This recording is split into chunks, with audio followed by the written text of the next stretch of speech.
Every great endeavor begins with a daring vision, something that at first glance almost seems unachievable. This time it represents something fundamentally distinct.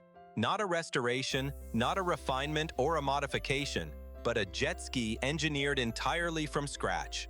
For months, there has been substantial effort behind the scenes.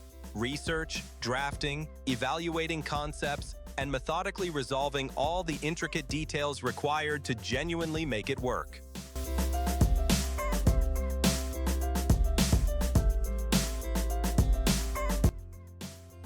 By all available accounts, this may represent the first entirely custom fabricated jet ski ever constructed and publicly revealed.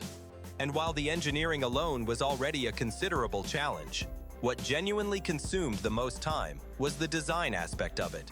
Achieving the correct form, the proportions and the contours, ensuring it would authentically look and feel like a legitimate jet ski. In this inaugural part of the build series, the primary focus is on the hull.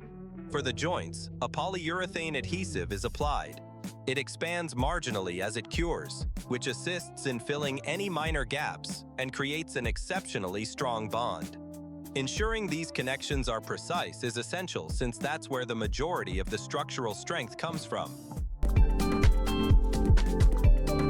The primary design draws inspiration from a contemporary Yamaha Wave Runner, particularly its flat-bottom hull configuration. That type of hull is recognized for its stability and its capacity to achieve plane rapidly, which makes it a reliable foundation for this undertaking.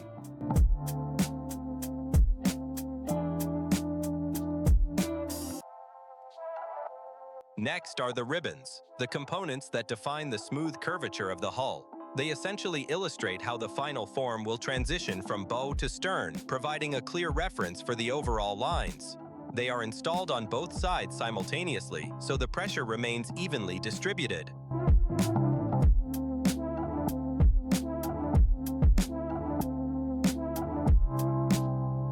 Stringers run longitudinally along the hull and contribute substantial rigidity and structural strength from fore to aft. They primarily serve three functions. First, they deliver longitudinal integrity, operating somewhat like the stringers in an aircraft wing, helping prevent the hull from flexing or twisting along its length. Second, they reinforce the outer skin, providing it a solid substructure to rest upon, so it maintains its geometry properly. And third, they enhance impact resistance by distributing loads across multiple frames. Attaching the outer sheeting comes next. All the 9mm panels are already fabricated, so it is time to begin enclosing the hull. Once the first section is positioned, it actually fits remarkably well. Next are the side and forward sections, and that is where things become considerably more demanding. This area has a much tighter curvature, so the panel must bend quite sharply to conform to the geometry.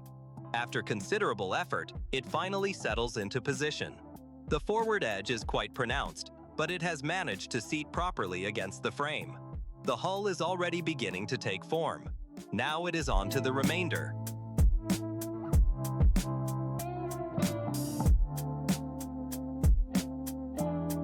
Prior to sealing everything, the outer sheeting is completed using smaller pre-cut sections derived from templates. Each piece is shaped in advance to correspond with a specific region of the hull, which makes it significantly easier to follow the curves with precision.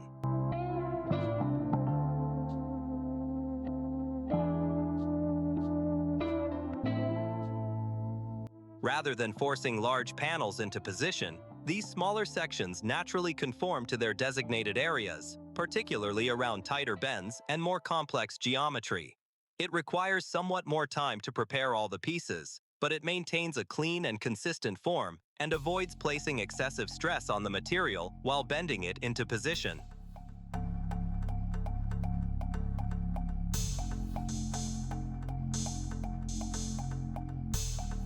For filling all the seams, polyester fiber is applied.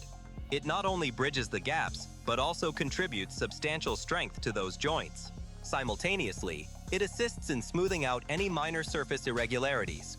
Then comes the sanding phase, and quite an extensive one. The surface emerges clean and uniform, and the entire hull begins to feel considerably more rigid.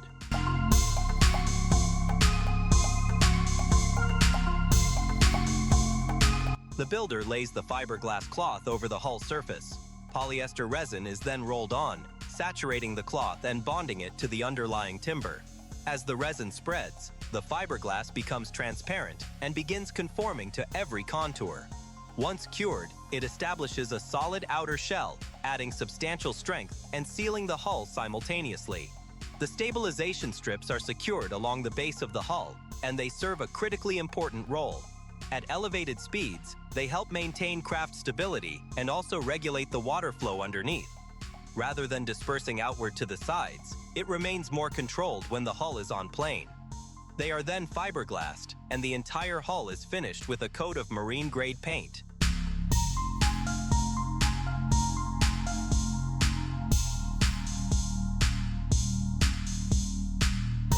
Sealing the surface and delivering a clean, professional appearance. Before proceeding, a proper hull stand is required so the hull can rest securely while the remaining construction continues. Since a couple of components were absent from the original full-scale templates, a separate sheet containing all the dimensions is utilized instead. Once all the pieces are cut, the stand assembles quite efficiently. Nothing elaborate, simply a solid support structure that fulfills its purpose. When the hull is finally positioned on it, it makes a significant difference. Everything rests stable at a comfortable working elevation.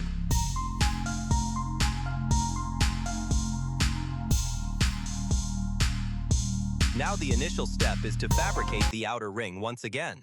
Just as with the hull, this time it is constructed slightly smaller than the previous one, so it establishes a modest ledge around the perimeter. That subtle step assists in proper alignment and provides a clean, defined edge for the subsequent components to register against.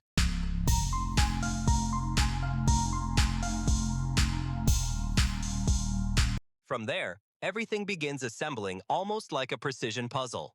Each component finds its designated position, and when it does, it integrates together remarkably well. The forward section is installed first and aligns more precisely than anticipated. After that, attention shifts to the seat area and the rear framing, where the majority of the structural form genuinely begins to take shape.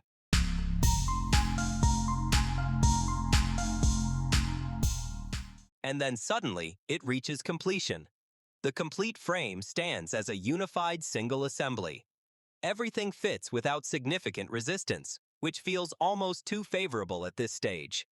In a build of this complexity, that is typically the moment when one begins wondering what complications will surface later.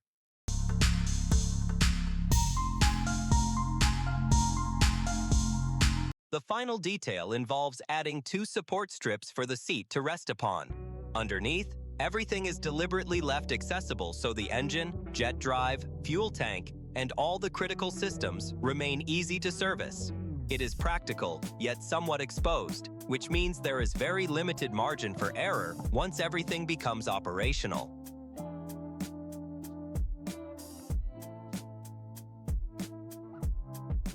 The seat itself is generously proportioned, sufficient for 2 occupants comfortably, and even accommodating a third if required. On paper, it all appears structurally sound, but the genuine assessment will only come once power, water, and velocity are introduced.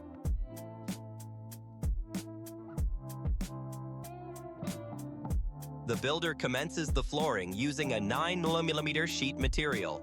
Once it is positioned on the hull, it becomes immediately apparent why the geometry matters so significantly. The floor sits marginally lower than the surrounding structure, just enough to recess the central section like a proper jet ski. That lower profile contributes to a more natural riding stance later on.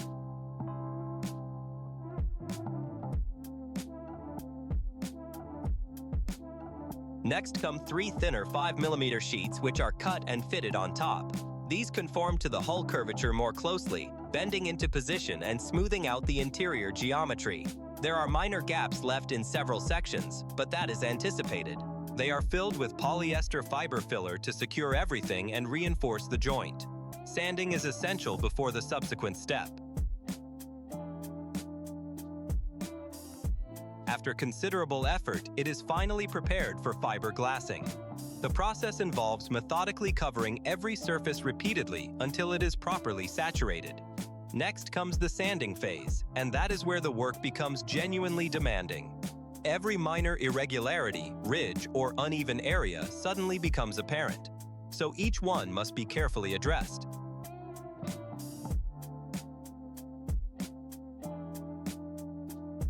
Before any coating is applied, the structure first requires an epoxy primer. This layer is entirely about sealing everything thoroughly, locking the surface, protecting it, and providing the entire build with a reliable foundation to advance from. After that, the complete surface receives the final paint color. Everything appears solid on the surface, but beneath it remains a handcrafted structure. And once water, velocity, and load are introduced, that is when any structural weakness would reveal itself quite rapidly.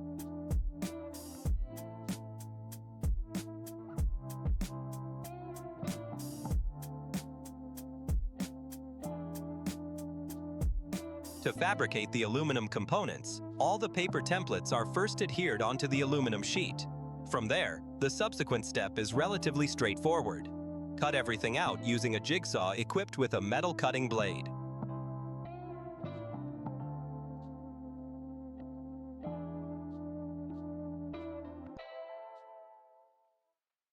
Given that it is aluminum, it cuts with relative ease and presents minimal resistance. Still, the operation requires care, following the template lines as accurately as possible to maintain all the shapes cleanly and precisely.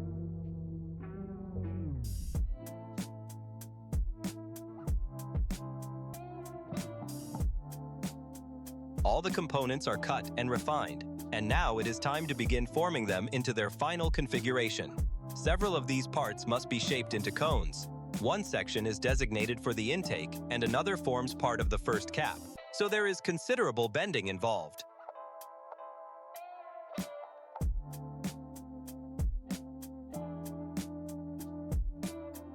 Conventionally, this would be accomplished with a slip roller or a proper sheet metal bending machine. However, since neither is available, a practical and straightforward bending setup is constructed directly on the welding table. It is not sophisticated, but it does not need to be. Once everything is securely clamped, the bending is successfully completed.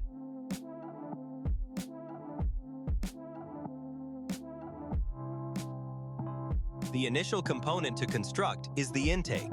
The first piece to weld is this section here, the one that occupies this position. And of the entire jet drive assembly, this is genuinely one of the most demanding components. It must align perfectly because every other element in the system depends upon it. If this section is even marginally misaligned, the remaining components will not seat correctly later on. The intake is engineered to smoothly guide and accelerate the water as it passes through. The objective is to ensure it reaches the impeller with minimal turbulence, helping reduce the potential for cavitation. The circular collar aligns with and connects directly to the jet pump unit, integrating the entire system into one continuous flow path. The builder is assembling the steering mechanism for the jet propulsion unit. The reduction nozzle accelerates and directs the water discharge from the jet pump. Surrounding it is the steering nozzle, which governs the directional control of the craft on the water, and the reverse gate, which redirects the water jet forward, enabling the jet ski to decelerate or travel in reverse.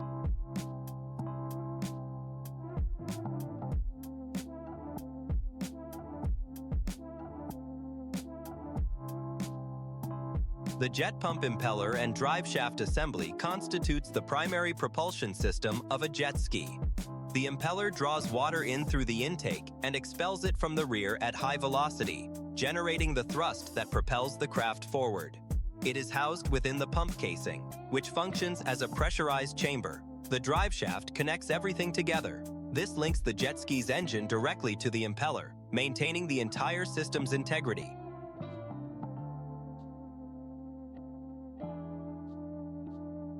An aperture is cut into the hull to accommodate the propulsion system. Since that region sustains considerable load, all the cut edges are sealed and reinforced with fiberglass and resin, ensuring the structure remains strong and protected.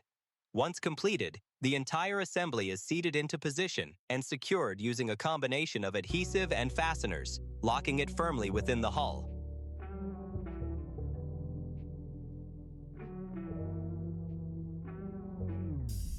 With that, one of the most critical phases of the build is complete. Everything appears structurally sound, but this is one of those stages where there is no straightforward path back. Once it is installed, it is installed. If anything is even marginally misaligned, it will not manifest immediately. It will surface later under load at speed out on the water. For now, everything sits securely and appears correctly positioned. Now it is time to equip this jet ski with a power unit. The selection here is a superbike engine. These power plants deliver a formidable amount of output, revving all the way to approximately 12,000 RPM, while remaining relatively compact and lightweight. It is a somewhat unconventional choice for an application like this, but that is precisely what makes the entire project more compelling.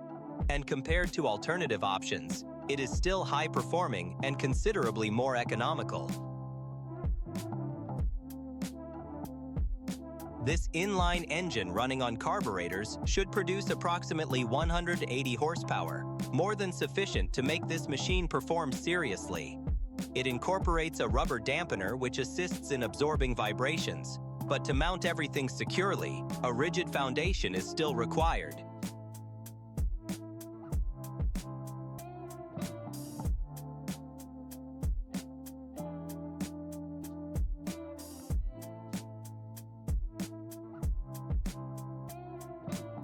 So the plan is to fabricate a steel subframe that unifies everything and provides the engine with a robust, stable platform to rest upon. The frame is fully welded and then installed within the hull, establishing a solid structural foundation for the engine. With that secured, everything now has a rigid base to mount upon, keeping the engine properly supported and aligned for what follows. And with those rubber engine mounts positioned between them, a significant portion of the vibration is absorbed before it can transfer into the hull. That is important because without this measure, all that engine vibration would propagate through the structure, generating increased noise and harshness, and over time potentially inducing stress fatigue within the hull itself. An additional frame must also be welded in as well. This one specifically for mounting the bearing. This phase is entirely about alignment. The bearing must be seated perfectly in line with the drive shaft and engine. Otherwise, it can introduce vibrations or additional stress once everything begins spinning at speed. So this frame serves as a rigid anchor point, keeping the entire drivetrain operating smoothly and accurately.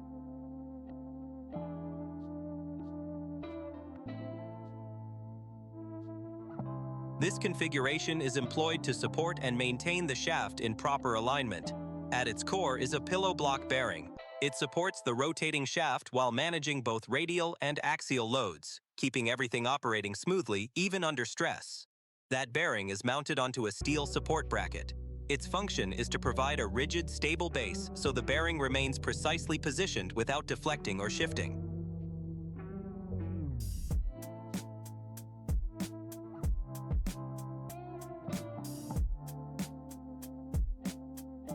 The builder is assembling the pillow block bearing unit to support the rotating shaft. Its primary function is to hold the shaft in position while permitting it to rotate freely with minimal friction. Simultaneously, it maintains everything stable and aligned, which is particularly critical once the system is operating under load and at elevated rotational speeds.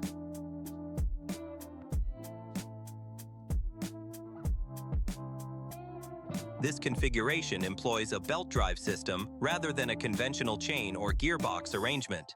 The wide V-belt and pulley assembly manages the power transfer, transmitting energy from the engine to the central shaft in a considerably smoother and quieter manner. The central shaft receives the power from the belt, and from there it is distributed further throughout the system.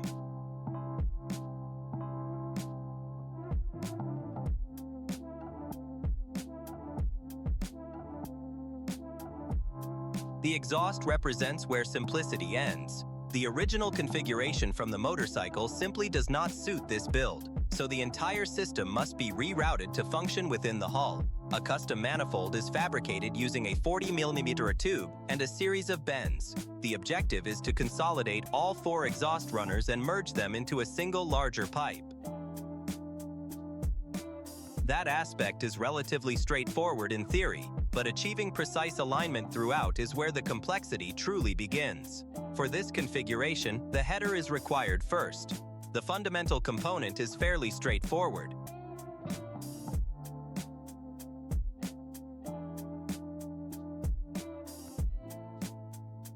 But complexity escalates from here because it must interface with all 4 exhaust pipes simultaneously. So everything must be aligned, assembled, and then welded together into a single solid piece, ensuring all the junctions meet cleanly and the flow remains uniform throughout the system.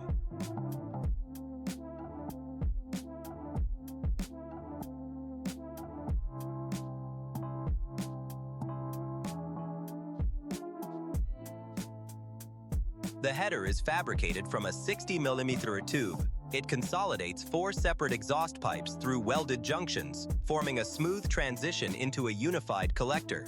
The intent is to maintain even and continuous flow so the gases and water travel cleanly through the system without abrupt interruptions or restrictions.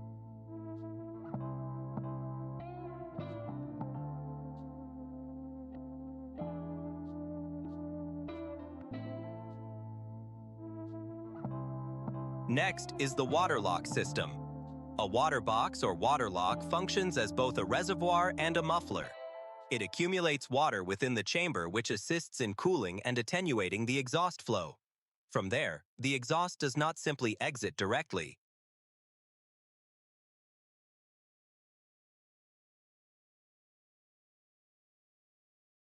It is first routed upward, rising above the waterline to eliminate any possibility of water flowing back into the system.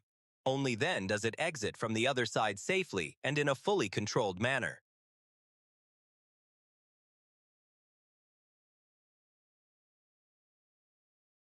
The exhaust is completed by incorporating the water inlets.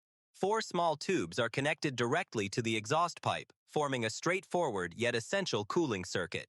This arrangement introduces water into the system, assisting in dissipating heat and preventing thermal overload during operation.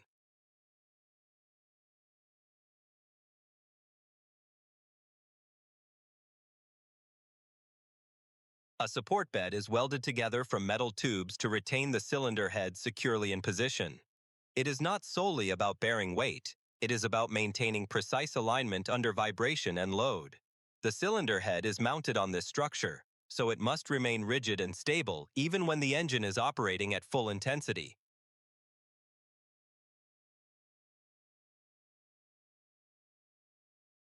Simultaneously, the frame is designed to also accommodate the battery. The builder has selected a high-performance AGM battery. It is a sealed lead-acid type engineered specifically for power sports applications, including motorcycles, ATVs, and scooters. Its construction makes it considerably more resistant to vibration and movement, which is especially significant in a configuration like this.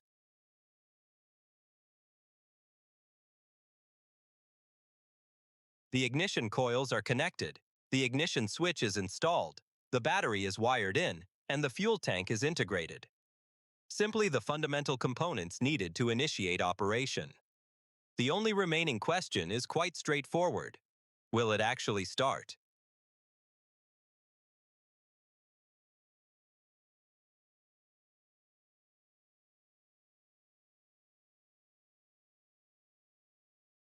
Next comes routing the cooling lines so the engine has adequate protection once it operates. A basic cooling circuit is established for both the engine and the exhaust. The lines are routed and connected, keeping everything straightforward but functional for an initial test. To supply water, a garden hose is connected directly to the cooling system.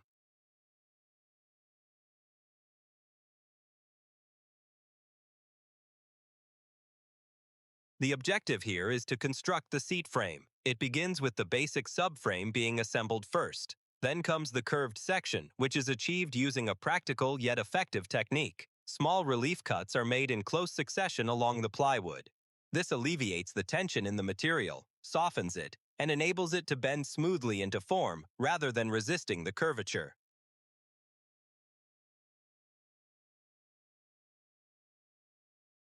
Once everything is shaped and properly fitted, the entire structure is enclosed and unified as a single assembly. From there, it is prepared for fiberglassing, locking the geometry in place and transforming it into something robust and permanent.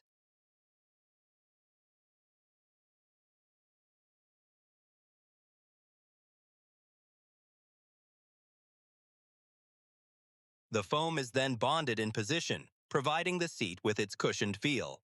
Once secured, all exposed edges are trimmed using a thermal knife, cleanly shaping the material without tearing it.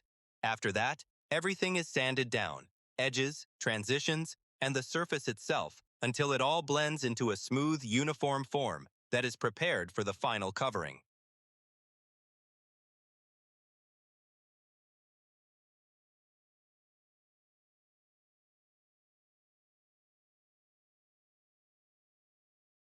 The final layer consists of an artificial leather in a deep marine blue color. It is stretched over the foam and carefully fitted so it sits taut and smooth, enveloping the seat in one clean, seamless finish. The material not only delivers a polished appearance, but also provides enhanced durability and resistance to water and wear, which is essential in this type of application.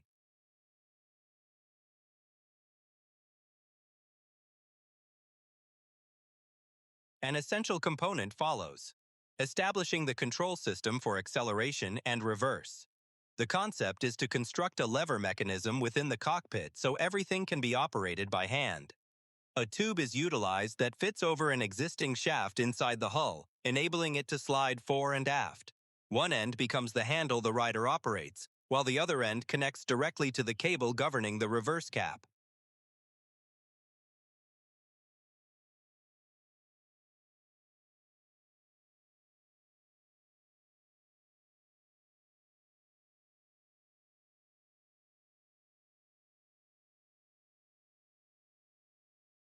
The reverse cap is mounted on the jet drive nozzle and is designed to pivot downward when reverse operation is required.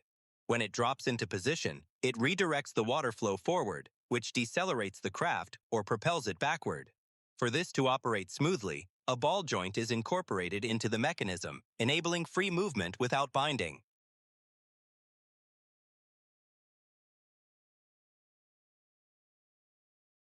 A control cable is then connected to it, allowing the movement to be governed remotely from the cockpit. This enables the rider to engage or release reverse with a simple motion, while the mechanism responds precisely at the nozzle.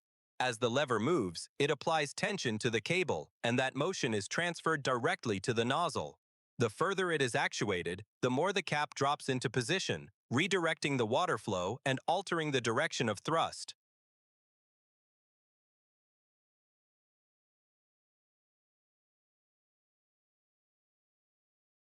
A slight pull on the lever transitions it into neutral. A further pull engages reverse.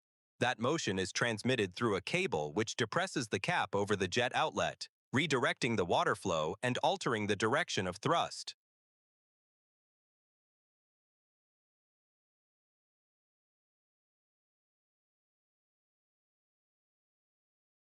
To ensure the system performs reliably under actual operating conditions, several safety and control features must be incorporated.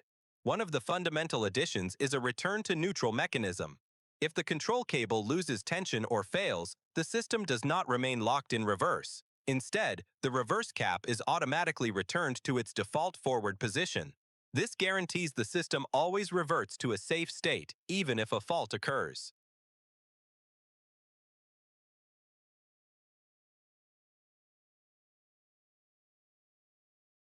A rear handle has been incorporated at the stern, contoured somewhat like a compact spoiler.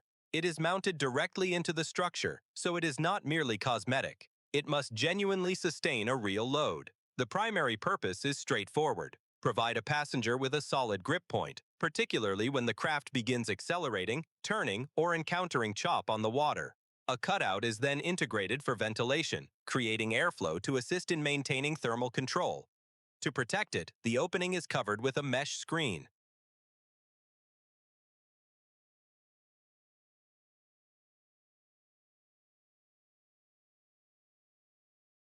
The subsequent phase involves fabricating a passenger grab rail to be installed at the stern. Its primary function is safety. It provides a rear passenger with a secure grip point during high-speed operation or when the craft encounters waves and begins experiencing significant movement.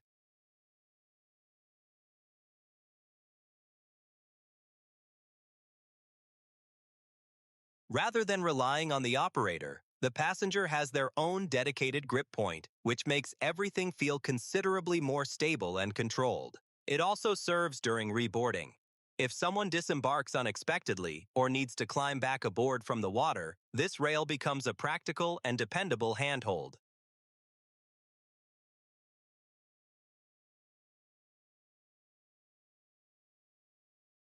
The process begins with shaping the steel base. The metal is cut to dimension, then bent and formed to follow the contour of the rear section so it naturally conforms to the hull without forcing the geometry. Once everything is properly aligned, the complete welds are executed, locking the rail into a single rigid structure. At this stage, structural integrity is the priority. This component must withstand genuine tensile forces, not merely incidental contact. Once the steel subframe is complete, the wooden grip sections are prepared. These are shaped to complement the rail, refined and then bonded onto the steel using marine-grade adhesive. Unlike many contemporary jet skis that utilize molded plastic or rubber-coated integrated handles, this version distinguishes itself with its custom timber construction, preserving the bespoke handcrafted aesthetic.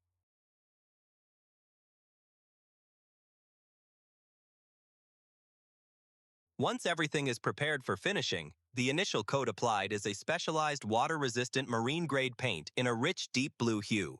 It is selected not merely for aesthetics, but for durability, since it must withstand constant water exposure, ultraviolet radiation, and general wear from operational use. The identical blue tone is also applied to the seat, unifying the overall design visually.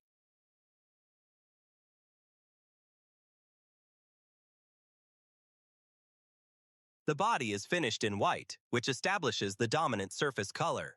On top of that, additional decorative elements are incorporated in blue and black, generating contrast and fragmenting the form so it appears more dynamic and assertive rather than flat.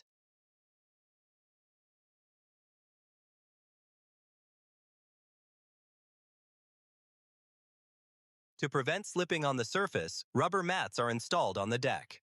They provide traction for the feet, particularly when the surface becomes wet, helping maintain a stable stance while operating. To seal the junction of the lower and upper sections, a marine rubber edge trim is applied along the joint. Once the deck is finally lowered and secured, this trim functions as a gasket between the two halves.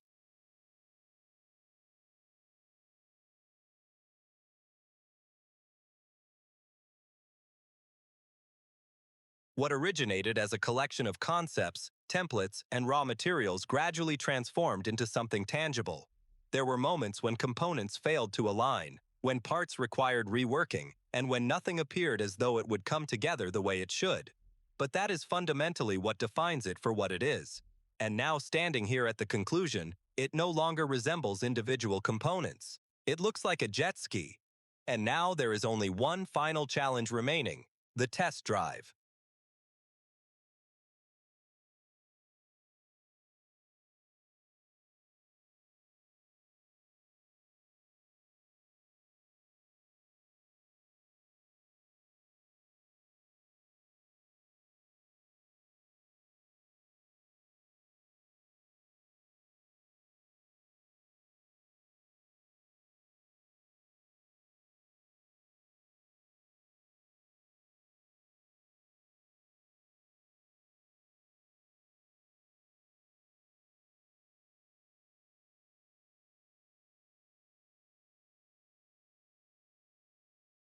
Everything up to this juncture has been conceptualization, fabrication, fitting, and meticulous assembly, but none of it truly matters until it actually encounters the water. Once it is deployed, control is no longer confined to the workshop. It is governed by the water itself. It operates by its own principles, its own resistance, its own method of pushing back against everything that has been engineered. And only a well-constructed machine will respond as intended when that defining moment arrives.